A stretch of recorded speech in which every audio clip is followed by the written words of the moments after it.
4 ചുമരുകൾക്കുള്ളിൽ അങ്ങനെയൊരു പുഞ്ചിരി വിരിയുന്നുണ്ടെങ്കിൽ അത് അതിജീവനത്തിൻ്റെ, കരുത്തിൻ്റെ, നാം എല്ലാം മനുഷ്യനെന്ന ബോധ്യത്തോടെ മറ്റെല്ലാം മറന്ന് തോളോട് തോൾ ചേർന്നു നിന്നതിൻ്റെ ബാക്കി പത്രമാണ്.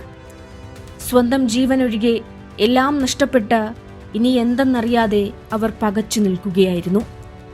അല്പം മുൻപ് വരെ ഒരുമിച്ചിരുന്നവർ, നല്ല നാളേക്കായി കാത്തിരുന്നവർ, ഉറ്റവർ, ഉടയവർ, സ്വപ്നങ്ങളെല്ലാം കൺചിമ്പും വേഗത്തിലാണ് ഉരുളെടുത്തത്. പ്രിയപ്പെട്ടവരെ ചേർത്തുപിടിച്ച് ചിലർ പൊട്ടിക്കരഞ്ഞപ്പോൾ മറ്റു ചിലർ തങ്ങളുടെ ഉറ്റവർക്കായുള്ള കാത്തിരിപ്പിലായിരുന്നു. കിട്ടിയതെല്ലാം വാരിയെടുത്ത് ചിലർ അങ്ങേക്കര പറ്റിയപ്പോൾ ഒരു ജീവിതം മുഴുവൻ കൺമുൻപിൽ മണ്ണിലൂഴുന്നതിൻ്റെ വിറയിലായിരുന്നു മറ്റു ചിലർ. പുഞ്ചിരിമറ്റം അക്ഷരാർത്ഥത്തിൽ സങ്കടമറ്റമാകുന്ന നിമിഷമായിരുന്നു അത്. എന്നാൽ സങ്കടം തളം കെട്ടിനിന്ന അവിടെ ഇന്ന് പുതിയൊരു ലോകം പിറന്നിരിക്കുകയാണ്. അതേവരുടെയും കണ്ണീരൊപ്പിയ, ഏവരെയും അത്രമേൽ ചേർത്തുപിടിച്ച ഇടതിൻ്റെ, സ്നേഹക്കരുത്തിൻ്റെ ഫലമാണെന്ന് പറയാതെ വയ്യ. ഞങ്ങൾക്കെല്ലാം നഷ്ടപ്പെട്ടുവെന്ന് വാവിട്ട് കരഞ്ഞവർ ഇന്ന് ഞങ്ങൾക്കെല്ലാം ആയെന്ന് പറയുന്നുണ്ടെങ്കിൽ, അവരൊന്നും മനസ്സറിഞ്ഞ് ചിരിക്കുന്നുണ്ടെങ്കിൽ അതിന് കാരണം കേരളത്തെ കരുതലോടെ കാത്ത LDF സർക്കാരിൻ്റെ ഇച്ഛാശക്തിയാണ്. അതുമാത്രമാണ്. ലോകമാതൃകയായി കൽപ്പറ്റയിൽ ആ അതിജീവന നഗരം തല ഉയർത്തി. പ്രതീക്ഷകൾ പിന്നെയുമുണ്ടായിരുന്നു ഒരുപാട്. ജീവിതത്തിൻ്റെ പാതി തിരിച്ചു പിടിച്ചെങ്കിലും ഇനിയുമുണ്ട് ഏറെ ദൂരമെന്ന ഒരു ചിന്തയുടെ വഴിയായിരുന്നു അത്.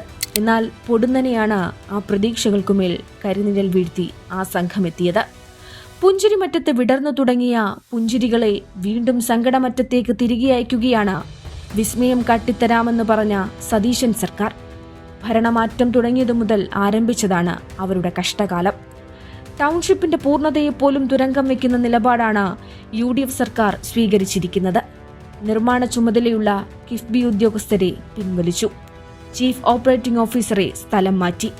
പുതിയ നിയമനത്തിന് ദീർഘനാൾ കാത്തിരിക്കേണ്ടി വന്നതും ടൗൺഷിപ്പിന്റെ തുടർ വികസനത്തിന് തിരിച്ചടിയായി.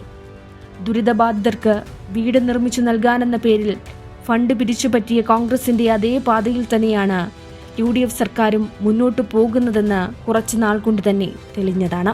എല്ലാം തകർന്ന് നിസ്സഹായരായി നിന്ന മനുഷ്യരെ ചേർത്തു പിടിച്ച് അവരുടെ മുഖത്ത് പ്രതീക്ഷയുടെ പുതു സ്വപ്നങ്ങൾ നിറഞ്ഞ പുഞ്ചിരി വിടർത്തിയത് LDF സർക്കാരിൻ്റെ ഇച്ഛാശക്തിയാണ്.